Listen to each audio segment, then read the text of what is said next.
बहुत धन्यवाद। पत्रकार बंधुओं को मेरा सादर नमस्कार। सम्मानित मंच, कांग्रेस के सारे वरिष्ठ पदाधिकारी और आप सब लोगों को प्रणाम। एक अत्यंत गंभीर मुद्दे पर आपके समक्ष ये प्रेस वार्ता करने आई हूं और मुद्दे पर बात करने से पहले मुझे ऐसा लगता है कि इस बात को सुन लेना जरूरी है कि प्रेस वार्ता क्यों की जा रही है, प्रेस वार्ता का आशय क्या है और ऐसा क्या कहा गया जिससे कि इस पूरे देश में आक्रोश और बवाल मचा हुआ है। सदन में 2 दिन संविधान पर चर्चा चल रही थी और उस चर्चा के दौरान सत्ता पक्ष और विपक्ष दोनों ने संविधान पे अपने मत को रखा और उस पर गहन चर्चा हुई, आरोप प्रत्यारोप भी हुए, जो मुझे लगता है कि एक परिपक्व डेमोक्रेसी में, एक परिपक्व लोकतंत्र में जरूरी है। लेकिन चर्चा के दूसरे दिन सोमवार को इस देश के गृह मंत्री अमित शाह जी ने सदन में बोलते बोलते कुछ ऐसा बोल दिया जो कि बाबा साहब अंबेडकर का अपमान है और उसको ये देश किसी कीमत पर नहीं सहेगा। मैं पहले आपको उनका वक्तव्य सुना देती हूं और उसके बाद आगे की चर्चा करूंगी। अगर अभी एक फैशन हो गया है, अंबेडकर अंबेडकर अंबेडकर अंबेडकर अंबेडकर अंबेडकर, इतना नाम अगर भगवान का लेते तो 7 जन्मों तक स्वर्ग मिल जाता। 5 बार अंबेडकर अंबेडकर अंबेडकर बोलकर अमित शाह ने ना सिर्फ बाबा साहब का अपमान किया, ये थोड़ी देर बाद दे दीजिएगा, मैं अपना वक्तव्य बोल दूं फिर बांटिएगा इसको। जीतू भाई रुक जाइए 2 मिनट। ना उन्होंने सिर्फ बाबा साहब का अपमान किया है जो हमारे संविधान के निर्माता हैं, बल्कि इस देश के हर उस व्यक्ति का अपमान किया है जो बराबरी में, सम्मान में यकीन रखता है और सबसे ज्यादा अवमानना उन्होंने इस देश के संविधान की है। यह अक्षम्य अपराध है, यह घोर अपराध है और इसके लिए अमित शाह को खेद व्यक्त करके माफी मांगनी चाहिए थी। लेकिन बजाय उनके खिलाफ एक्शन लिया जाए, बजाय उनसे माफी मंगवाई जाए, बजाय उनसे इस्तीफा लिया जाए, उनको बर्खास्त किया जाए, पूरा का पूरा तंत्र, पूरी की पूरी मोदी सरकार, खुद नरेंद्र मोदी, उनके साथी मंत्री, उनके सांसद अमित शाह के बचाव में खड़े हैं। आप उस व्यक्ति का बचाव करना चाहते हैं जो बाबा साहब अंबेडकर के खिलाफ इतनी घटिया टिप्पणी कर रहा है। प्रधानमंत्री को बुलाकर अमित शाह को कमरे में उठक बैठक करवानी चाहिए थी और इस्तीफा लेना चाहिए था और प्रधानमंत्री उनके लिए ट्वीट कर रहे हैं। उनके साथी सांसद और मंत्री कूद कूद कर उनका बचाव कर रहे हैं और यही नहीं, सदन को गिरवी रखा गया, सदन में स्वांग रचा गया, ड्रामेबाजी की गई और सदन की जो गौरवशाली परंपरा और इतिहास है उसको भी तहस नहस किया, क्योंकि अमित शाह को बचाना था। और अमित शाह को किस चीज से बचाना था? बाबा साहब अंबेडकर का जो उन्होंने घोर अपमान किया है उस पर उनको जो सजा मिलनी चाहिए उससे बचाना था। लेकिन अमित शाह ने यह पहली बार नहीं कहा है, बीजेपी ने यह पहली बार नहीं कहा है। यह सारी कवायद असल में संविधान विरोधी सोच से, दलित विरोधी सोच से, एक संप्रदाय विरोधी सोच से उभरती है। और मैं ये जरूर बोलना चाहती हूं, कुछ लोग पूछते हैं ये जरूरी मुद्दा क्यों है। यह जरूरी मुद्दा इसलिए है क्योंकि बाबा साहब भीमराव अंबेडकर इस देश में समता के, सामाजिक न्याय के ध्वजवाहक हैं।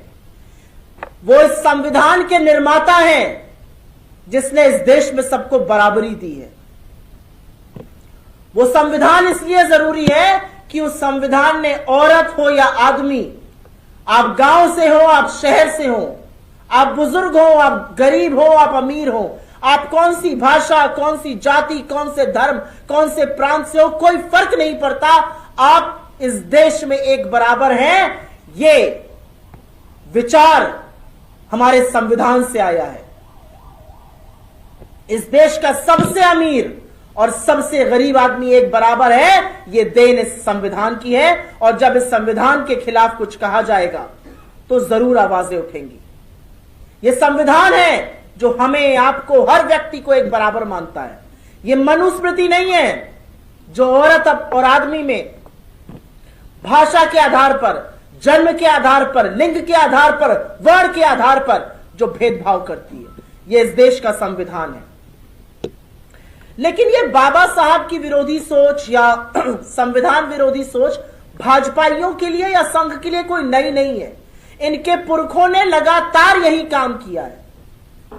फिर वो गुरु गोलवलकर रहे हो या सावरकर रहे हो या इनके सबसे पूजनीय श्यामा प्रसाद मुखर्जी रहे हो या अभी संघ प्रमुख मोहन भागवत रहे हो, मनमोहन वैद्य रहे हो, तमाम इनके संघ के नेता और खुद मोदी जी जो गुजरात के मुख्यमंत्री रहते हुए जिस व्यक्ति ने मंद बुद्धि और दलितों को एक बराबर कहा था, यह इनकी विचारधारा है। क्या कहा था सावरकर ने कि इस संविधान में कुछ भी भारतीय नहीं है, यह संविधान पर मनुस्मृति की छाप नहीं है। भगवान ने अच्छा किया कि इस पर मनुस्मृति की छाप नहीं है, क्योंकि अगर मनुस्मृति की छाप होती तो औरतों को संपत्ति माना जाता। अगर मनुस्मृति की छाप होती तो जिस वर्ण और जाति में आप पैदा हुए हैं आप ऊंचे और नीचे होते। यह संविधान है जिसने इस देश में दलितों को, वंचितों को, आदिवासियों को, अल्पसंख्यकों को, पिछड़ों को हक दिया, महिलाओं को हक दिया। इस देश के संविधान ने जिस दिन से लागू हुआ महिलाओं को वोट का अधिकार दिया, महिलाओं को हक दिया कि अगर उनकी विवाह में दिक्कत है तो अपना विवाह समाप्त कर सके। वो दासी नहीं है। महिलाओं को हक दिया कि आपको संपत्ति में हिस्सा मिलेगा। इस देश के संविधान ने यह किया। तो मैं शुक्रगुजार हूं इस देश के संविधान निर्माताओं की, आजादी के महानायकों की। जब देश आजाद हुआ तो उन्होंने मनुस्मृति को खारिज करके देश के संविधान को वरीयता दी। और इससे समस्या है बीजेपी वालों को। सावरकर को इसमें भारतीयता नजर नहीं आती। गोलवलकर कहते थे अंबेडकर लिलीपुट है। मोहन भागवत जी ने 2015 और 16 में ऑर्गेनाइजर और अपने तमाम पंचजन्य में बोला आरक्षण की समीक्षा होनी चाहिए। मनमोहन वैद्य का कहना है संविधान बदलने की जरूरत है। रज्जू भैया जो उनके एक अकेले गैर ब्राह्मण प्रमुख हुए, उन्होंने कहा संविधान बदलने की जरूरत है। यह बड़ी पुरानी परंपरा है। संविधान की एक समीक्षा समिति अटल जी के समय में भी बनाई गई थी। आडवाणी जी उसके प्रमुख थे। बवाल मचा, तब उसका कार्यक्षेत्र सीमित किया गया। आपको याद होगा 2024 चुनाव के पहले बीजेपी का हर व्यक्ति खड़ा होकर यही कहता था 400 सीटें आनी है क्योंकि संविधान बदलना है। लेकिन शुक्रगुजार हूं मैं इस देश की और मुझे फक्र है इस देश पर कि देश की जनता ने 240 पर लाकर पटका और भाजपा की नकेल कसी और यह मैसेज दिया कि संविधान सर्वोपरि और अगर संविधान बदलने की कोई बात करेगा तो हम आपको मजबूर कर देंगे, आप बैसाखी की सरकार चलाइएगा।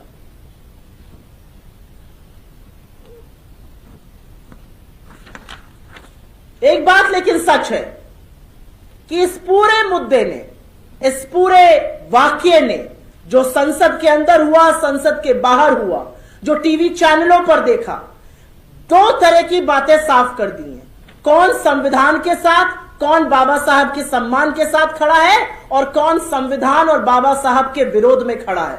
जो भी इसमें अमित शाह का बचाव कर रहे हैं वो बाबा साहब का विरोध कर रहे हैं, ये कहने में मुझे जरा सा भी संशय नहीं है। आपने देखा है कि पूरे के पूरे इंडिया गठबंधन ने एक स्वर में, एक आवाज में पुरजोर तरीके से इस वक्तव्य की निंदा की है और अमित शाह के इस्तीफे की मांग की है। और इसीलिए सवाल बनता है कि भारतीय जनता पार्टी तो मजबूरन अमित शाह को बचा रही है, लेकिन उसमें भी आपको बहुत सारे चीजें दिख रही हैं। बड़े नेता भाजपा के नहीं बोल रहे हैं, भाजपा के कई मुख्यमंत्री इस पर नहीं बोल रहे हैं, उन्होंने अमित शाह के बचाव में कोई वक्तव्य नहीं दिया। कौन बचा रहा है अमित शाह को? फर्जी डिग्री वाला दुबे जो मंच से बोलते हैं गोली मारो, वो अनुराग जी जिन्होंने ऐसे घटिया गाने लिखे जो मैं इस मंच से बोल नहीं सकती हूं क्योंकि नारी अपमान के गाने हैं। भोजपुरी जो मेरी मातृभाषा उसको मटिया मेट करने का काम किया मनोज तिवारी जैसे लोग। क्यों नहीं योगी आदित्यनाथ बोल रहे हैं कुछ? क्यों नहीं बड़े बड़े बीजेपी के नेता कुछ बोल रहे हैं? अमित शाह का बचाव क्यों नहीं कर रहे हैं? क्योंकि उनको पता है कि अमित शाह ने अक्षम्य अपराध किया है। लेकिन सवाल आज इस मंच से यह भी है कि जो बीजेपी के घटक दल है, चाहे वो टीडीपी हो चाहे वो जदयू हो, जो कहती है कि हम सामाजिक न्याय की बात करते हैं, आप चुप क्यों हैं? अगर आप सामाजिक न्याय की बात करते हैं तो आप बाबा साहब के अपमान पर चुप कैसे रह सकते हैं? यह सवाल तो पूछा जाएगा और आपको इसका जवाब भी देना पड़ेगा। लेकिन यह भी सच है कि संविधान विरोधी काम लगातार इस सरकार ने किया है, चाहे वो लैटरल एंट्री से आरक्षण की अवमानना हो, चाहे वो चलते हुए सदन में जबरन अध्यादेश से कानून पास कराना हो, चाहे वो अपने विपक्षियों के यहां ईडी सीबीआई भेजकर उनके जो लोकतांत्रिक हक है उसका हनन हो, चाहे वो चुने हुए सांसदों, नेता प्रतिपक्ष राज्यसभा और लोकसभा में उनके माइक बंद कर देना हो, जब वो बोले तो स्पीकर को दिखाना हो। ये तमाम चीजें क्या है? ये इस संविधान को दुर्बल करती है, संविधान को कमजोर करती हैं। ये बाबा साहेब के जो संविधान है उसकी आत्मा जो निहित है उसमें, उसके खिलाफ है। और मैं तो इस मंच से कहती हूं, मोदी जी कह रहे हैं ना कि मैं बहुत सम्मान करता हूं बाबा साहेब का, अमित शाह भी कह रहे हैं जब पकड़ लिए गए हैं। आप इतना सम्मान करते हैं बाबा साहेब का तो कराइए इस देश में जातिगत जनगणना, जिसकी मांग लगातार कांग्रेस पार्टी कर रही है, जिसकी मांग लगातार राहुल गांधी कर रहे हैं, मल्लिकार्जुन खड़गे कर रहे हैं। कराइए जातिगत जनगणना। और हमने तो जनता से वादा किया है कि आरक्षण की लिमिट को हम हटाएंगे। आप हटा सकते हैं? आप जातिगत जनगणना तक नहीं कराते हैं। आपने महिला आरक्षण बिल पास कराया जो 2034 में आएगा कि नहीं आएगा अभी किसी को पता नहीं, क्योंकि अभी तो परिसीमन और अभी तो सेंसस का ही पता नहीं है। उसमें भी आपने पिछड़ी महिलाओं को कोई हक नहीं दिया। तो ये सब करके दिखाइए ना आप। आरोपों से बचने के लिए, और ये मैं थोड़ा सा व्यक्तिगत है मेरे लिए, इसे जरूर कहना चाहती हूं, मैं सोशल मीडिया और डिजिटल प्लेटफॉर्म्स की अध्यक्ष हूं। आरोपों से बचने के लिए अमित शाह ने यह जरूर कहा और यह कहकर छुपना चाहा कि मेरे बयान को तोड़ मरोड़ के प्रस्तुत किया गया है।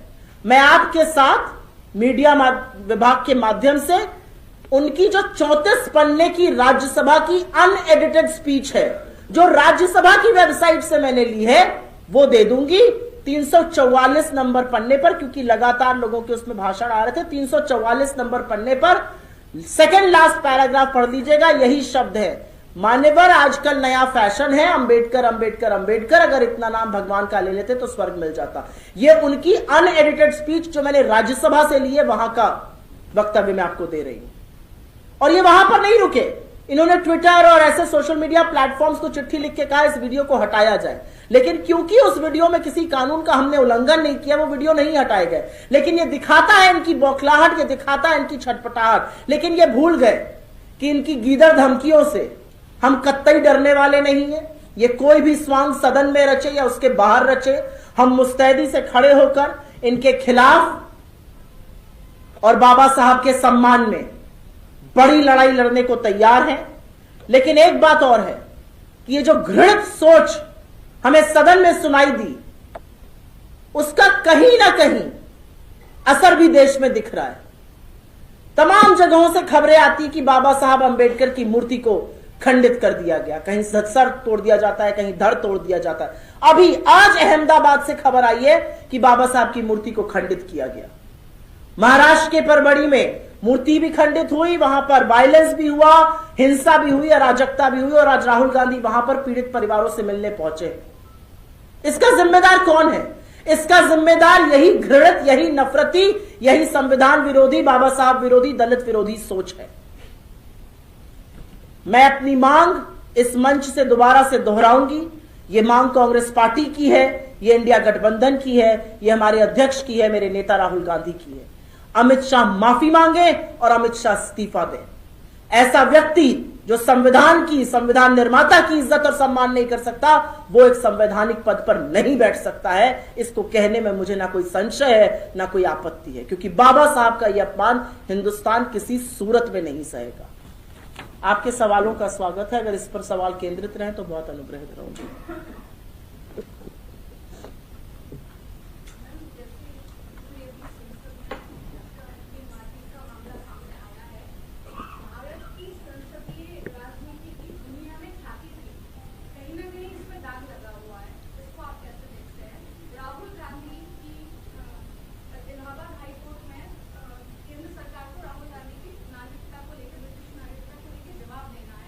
पहले मैं एक सवाल का जवाब दूंगी, फिर मैं उस पर आऊंगी आपके दूसरे सवाल पर। आपने संसद में तथाकथित धक्का मुक्की की बात की।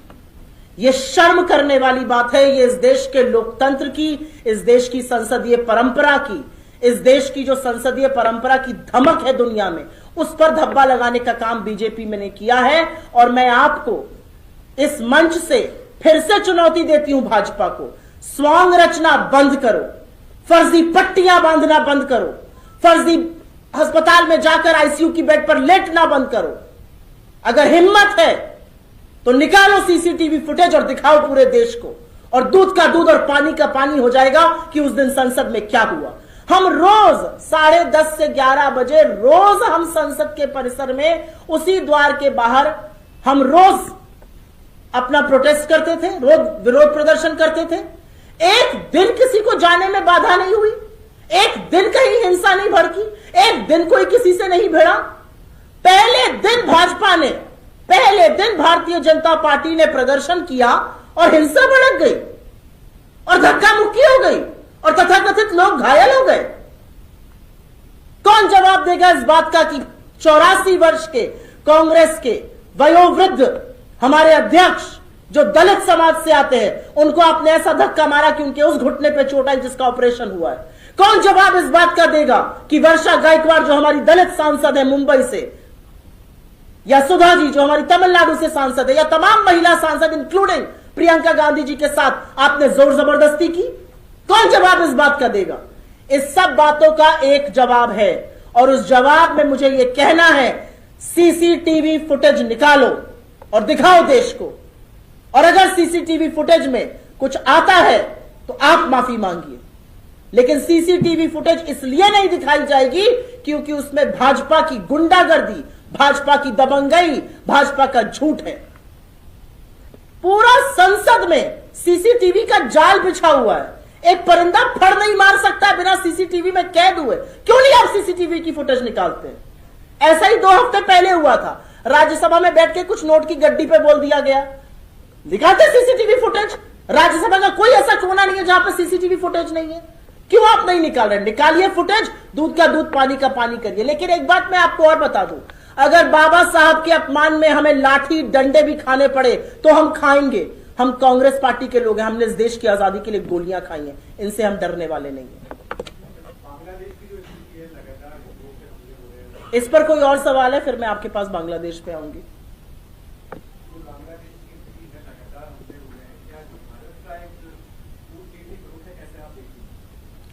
भारत की कूटनीति इतनी विफल हो चुकी है कि जो नेबर फर्स्ट पॉलिसी थी, हमारी बांग्लादेश से नहीं बन रही है, हमारी श्रीलंका से नहीं बन रही है, हमारी नेपाल से नहीं बन रही है, चीन और पाकिस्तान से तो खैर हमारे रिश्ते पहले से ही ठीक नहीं है। हमारी बन किससे रही है? भूटान तक से हमने दुश्मनी मोल ले ली है क्योंकि हम चीन की जी हजूरी कर रहे थे। बांग्लादेश में 2200 हमले हुए हैं हिंदुओं और ईसाइयों पर, अल्पसंख्यकों पर। यह डेटा मैं अपने घर से नहीं लेके आई हूं, यह डेटा गृह मंत्री, गृह राज्य मंत्री ने सदन में दिया है।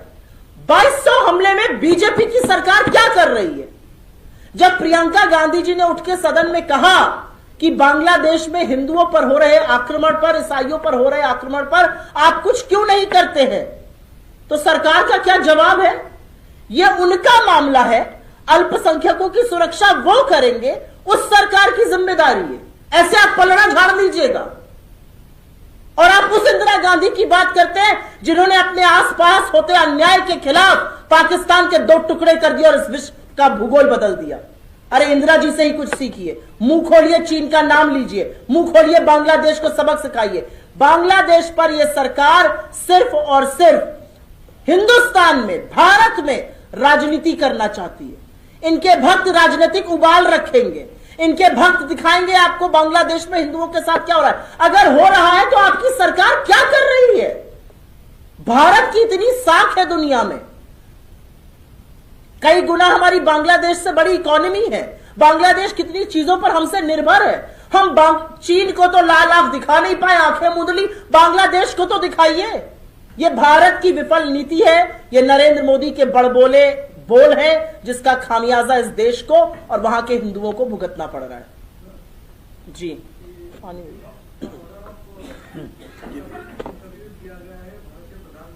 सॉरी,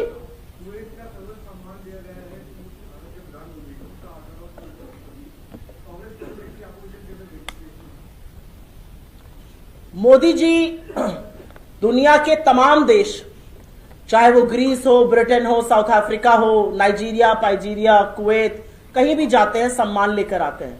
बस एक जगह नहीं जाते हैं। आप बताएंगे कहां नहीं जाते हैं? मणिपुर नहीं जाएंगे। क्यों नहीं जाते हैं मोदी जी मणिपुर? मणिपुर में तो जाने का वीजा भी नहीं लगता है। मणिपुर में जाने के लिए पासपोर्ट भी नहीं चाहिए। इस देश का हिस्सा है, इस देश का एक राज्य है, 2 साल से जल रहा है। लड़कियां, महिलाएं, बच्चे आज भी रिलीफ कैंप में 60-65 हजार लोग रह रहे हैं। इस देश के प्रधानमंत्री ने एक बार वहां जाना जरूरी नहीं समझा, एक बार शांति की अपील नहीं की। ये कैसे स्वीकार्य हो सकता है? ये बात कैसे पचाई जाए? ये सवाल उठेगा कि नहीं उठेगा? तो मोदी जी को सम्मान मिले, अच्छी बात है, मैं उनको मुबारकबाद देती हूं। लेकिन उसी मुबारकबाद में मैं उनसे पूछती हूं, मोदी जी मां से मुबारकबाद, मां से मणिपुर कब जाइएगा? कोई और सवाल? जी 25 तारीख को 25 दिसंबर को माननीय नरेंद्र मोदी जी खजुराहो में केन बेतवा लिंक परियोजना का शिलान्यास करने जा रहे हैं, जिससे वहां के किसानों को क्या लाभ होगा और आपके कांग्रेस कार्य को किस दिशा में देखते? मैं किसानों की, क्योंकि आपने बात छेड़ दी, तो ये स्थानीय मुद्दा है। किसानों को क्या लाभ होगा या क्या नहीं होगा या उनको क्या नुकसान हुआ है, उसका जवाब आपको मिल जाएगा। लेकिन किसानों की बात ना बीजेपी को जोड़ के मत करिएगा। आप भी ये पाप करना बंद कर दीजिए।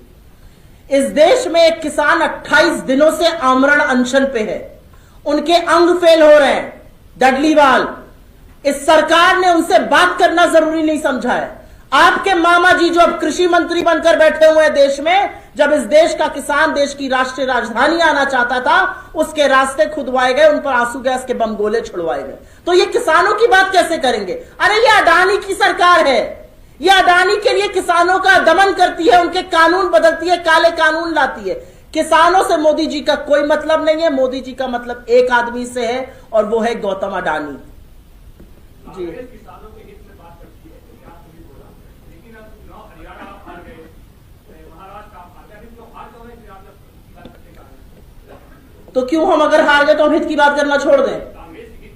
मेरा अपना मानना है कि चुनाव जीते और चुनाव हारे बहुत सारे कारणों के साथ आते हैं, एक अकेला कारण नहीं होता है।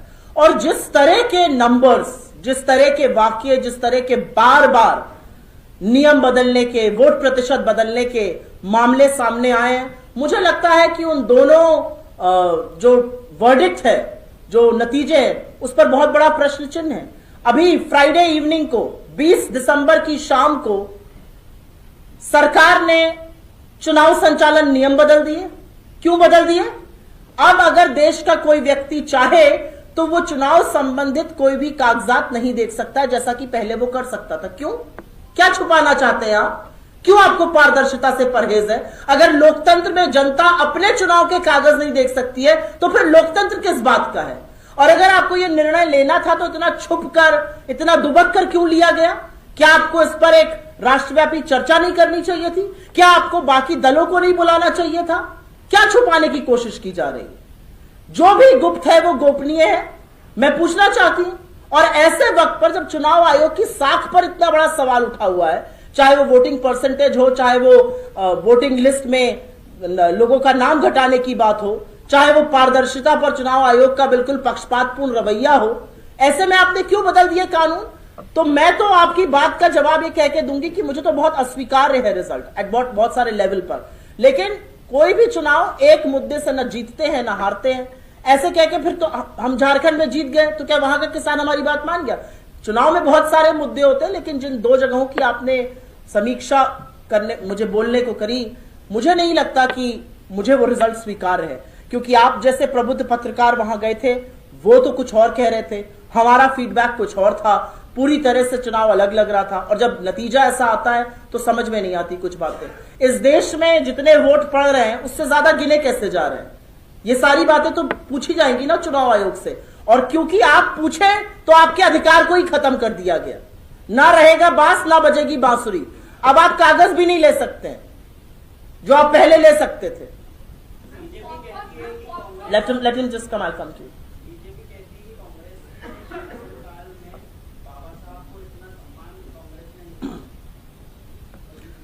बीजेपी के पुरखों ने, आरएसएस ने, भारतीय जनता पार्टी ने बाबा साहब के पुतले फूके, उनके संविधान की प्रतियां जलाई, उनके गुरु गोलवलकर ने उनको लिलीपुट कहा, सावरकर ने कहा बाबा साहब पत्ते के बराबर नहीं है, अब वो डॉक्टर नहीं भिक्षु बन गए।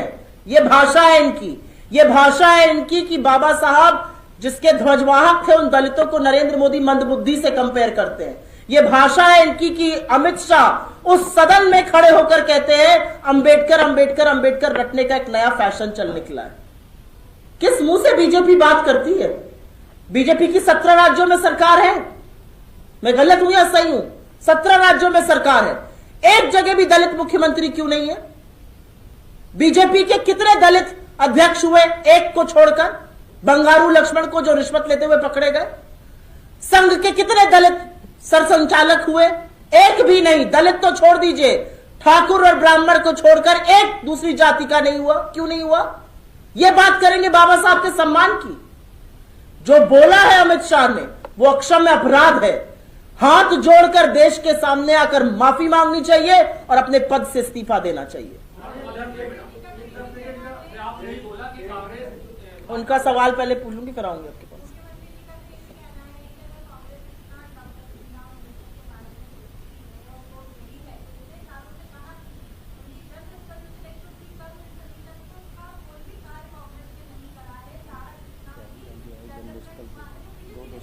दस साल से आप झुंझुना बजा रहे हैं बैठकर दिल्ली में। नरेंद्र मोदी को झुंझुना बजाने के लिए प्रधानमंत्री बनाया गया है। लगातार कास्ट सेंसस की डिमांड हो रही है, किसका भला होगा? क्यों नहीं जातिगत जनगणना कराते? क्यों उससे मुंह मोड़ रहे हैं? क्यों संविधान को बदलने की बात करते हैं? क्यों नहीं कहते कि आप 50% आरक्षण की लिमिट को खत्म कीजिएगा? बीजेपी की जलेबी कुछ लोगों को स्वीकार्य होगी, हमें बिल्कुल स्वीकार्य नहीं है। पहले जिन्होंने सवाल नहीं पूछे उनसे पूछे। संजय जी,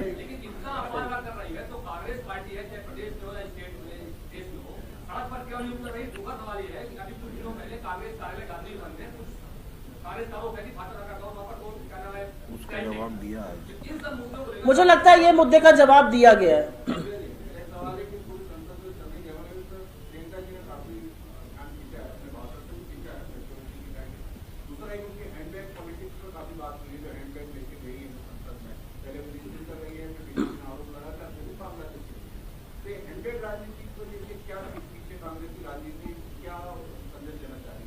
ये महिला मेरे सामने बैठी हैं, एक महिला उस पंक्ति में बैठी हैं, एक बीच में बैठी हैं, एक उनसे पीछे बैठी हैं। ये कौन सा हैंडबैग लेकर चलेंगी इसका निर्णय भाजपा नहीं करेगी, इसका निर्णय कोई पुरुष नहीं करेगा, इसका निर्णय वो खुद करेंगी कि वो कौन सा हैंडबैग लेकर चलेंगी। ये जो पेट्रियार्कल मनुस्मृति का माइंडसेट है ना बीजेपी का, कि आप क्या पहनेंगे, क्या खाएंगे, किससे मोहब्बत करेंगे, किससे विवाह रचाएंगे, कहां रहेंगे, किसको पूजेंगे, ये पुरुष डिसाइड करेंगे, ये नहीं होगा। प्रियंका गांधी जी पैलेस्टाइन के इशू पर मुखरता से बोलती हैं और बोलना चाहिए। एक महिला होने के नाते मैं आपसे कह सकती हूं, जो वहां पर छोटे छोटे बच्चों के साथ हुआ वो अपराध है, इट्स अ जेनोसाइड, उसके खिलाफ बोलना चाहिए। और भारतीय सरकार का भी तो यही रुख है, नरेंद्र मोदी का भी तो यह स्टेटमेंट है। क्या भारतीय जनता पार्टी बात करती है? $1.8 मिलियन हम हर साल UNRWA को, जो पैलेस्टाइन रेफ्यूजीज को फंड जाता है, उसको देते थे। 1.8, $2 मिलियन से कम। उसको नरेंद्र मोदी ने बढ़ाकर $5 मिलियन किया।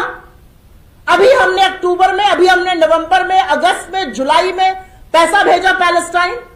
30-30 मिलियन टन हमने दवाइयां और सामान भेजा राहत का, तब किसी का दिमाग नहीं खराब होता है। भारतीय जनता पार्टी की दिक्कत यह है, और इनके चरण चुंबकों से ज्यादा जो भक्त बने घूमते हैं उनकी दिक्कत यह है, इनको न फॉरेन पॉलिसी का पता है, इनको ना भारत का स्टैंड किसी मुद्दे पर पता है, इनको ना यह पता है कि हम किसी को कितनी सहायता आर्थिक दे रहे हैं या नहीं दे रहे हैं, हमारा इजराइल और पैलेस्टाइन को लेकर क्या फॉरेन पॉलिसी, इनको कुछ नहीं पता है। इनको सिर्फ विरोध करना है। जिस दिन प्रियंका जी पैलेस्टाइन का बैग लेकर आई थी, उसी दिन 1971 की वॉर का विजय दिवस था, और वहां पर उन्होंने खड़े होकर बांग्लादेशी हिंदुओं का मुद्दा उठाया। तब बीजेपी को क्यों सांस सूख गया? तब बीजेपी क्यों नहीं कहती कि उनके पप्पा वॉर रुकवा देते हैं, बांग्लादेशी हिंदुओं को क्यों नहीं बचा रहे हैं? अगले दिन जब वो बांग्लादेश का लेके, क्योंकि हमारा सुनियोजित था कि अगले दिन हमारा बांग्लादेश पर था, फिर चुप हो गए। भक्तों से मूर्ख प्रजाति दूसरी कोई नहीं है। अभी आपने अडानी की बात की और कई बार संसद में आप लोगों ने कई सवाल पूछे तो जवाब क्या वो आरोप लगाते हैं कांग्रेस को कहना चाहिए कि कौन है जॉर्ज सोरोस? कौन है जॉर्ज सोरोस? किसके बाप को फर्क पड़ रहा है जॉर्ज सोरोस क्या कर रहा है अमेरिका में? 142 करोड़ के इस देश के लोकतंत्र में एक 96 साल के बुढ़ऊ उसको खत्म कर देंगे, और बीजेपी ये बोल रही है, और इस बात को टीवी डिबेट्स में और कुछ कुछ अखबारों में छापा जा रहा है।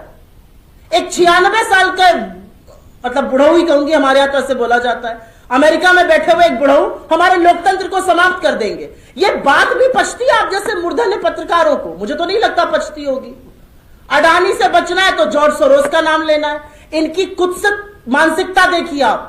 इन्होंने अगले दिन, हमने बाबा साहब अंबेडकर की फोटो पकड़ के प्रदर्शन किया, इनके ट्विटर हैंडल ने रात को 10:45 पर उस पूरी फोटो को एडिट किया, बाबा साहब की फोटो हटाई और उस पर जॉर्ज सोरोस की फोटो लगाई।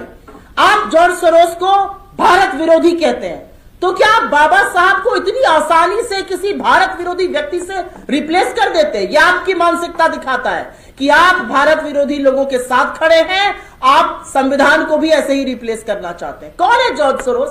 क्या फर्क पड़ता है?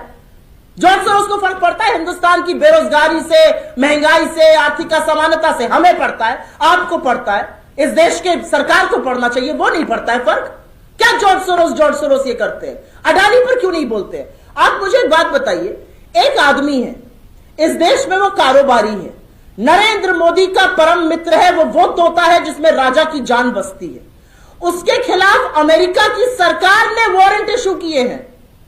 डिपार्टमेंट ऑफ ज्यूरी की, जस्टिस की ग्रैंड जूरी ने 2 साल जांच करने के बाद, और जांच कोई लप्पू झिन्नों ने नहीं करी है, जांच करी है FBI और SEC, जो उनके यहां की सेबी होती है, मार्केट रेगुलेटर होती है, और उस जांच के बाद पाया गया कि इस व्यक्ति ने हेराफेरी करी है, जालसाजी करी है, और हिंदुस्तान में अमेरिका के पैसे को लाकर घूस दी है।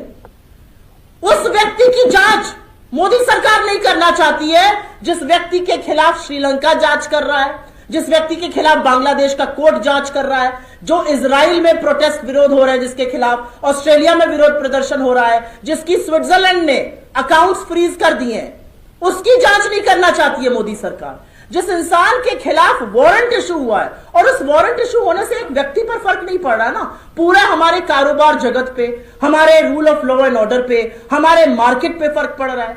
और बीजेपी अडानी जी को बचाने के लिए खड़ी है। अरे एक जांच तो करिए, आप तो जो जांच करते हैं उनके हाथ बांध देते हैं। सेबी 18 महीने बाद कोर्ट में जाकर कहती है we have drawn a blank, क्योंकि सेबी प्रमुख का अडानी जी से खूब लेना देना है, और वो सारे साक्ष्य सामने आ रहे हैं, सारी मिली भगत है, ये वो पुआ माल है जो सबने मिलकर खाया है, ये असलियत है।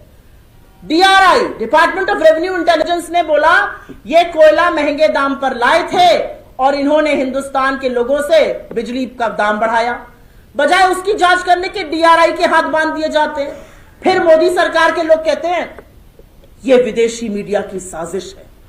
इनको तो खैर साजिश 21 साल की दिशा रवि थी, उसमें भी नजर आती है। विदेशी मीडिया अगर मोदी जी की वंदन कर दे तो वाजिबा, हर आदमी शेयर करेगा उसको। फिर वो मॉर्निंग कंसल्ट हो, वॉशिंगटन पोस्ट हो, द गार्जियन हो, सब शेयर करेंगे।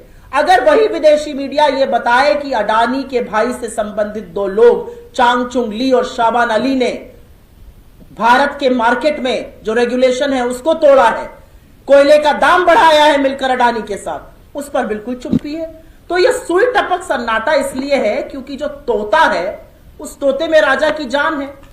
तो जब राजा की तोते का गला दबाया जा रहा है तो राजा के भी तो टेटुआ दब रहा है। मोहन भागवत जी का एक बयान सामने आया, कह रहे हैं कि कुछ लोग संजय सुरजीत के नाम पर नेता बन रहे हैं, और दूसरी तरफ राम भद्राचार्य जी कहते हैं कि कोई मोहन भागवत जी नेता नहीं होते। तो क्या ये एक खींचतान है या फिर किसी रणनीति का हिस्सा? आप क्या मानते हैं? आपको क्या लगता है? आप बताइए ना। मुझे ऐसा लगता है मोहन भागवत और BJP good cop bad cop खेल रही है। यह सारा बवाल इसलिए हो रहा है क्योंकि इस देश में एक कानून है, प्लेसेस ऑफ वर्शिप एक्ट 1991, जो कहता है कि राम जन्मभूमि को छोड़कर बाकी जो भी धर्मस्थल 15 अगस्त 1947 पर जैसे थे वो वैसे रहें।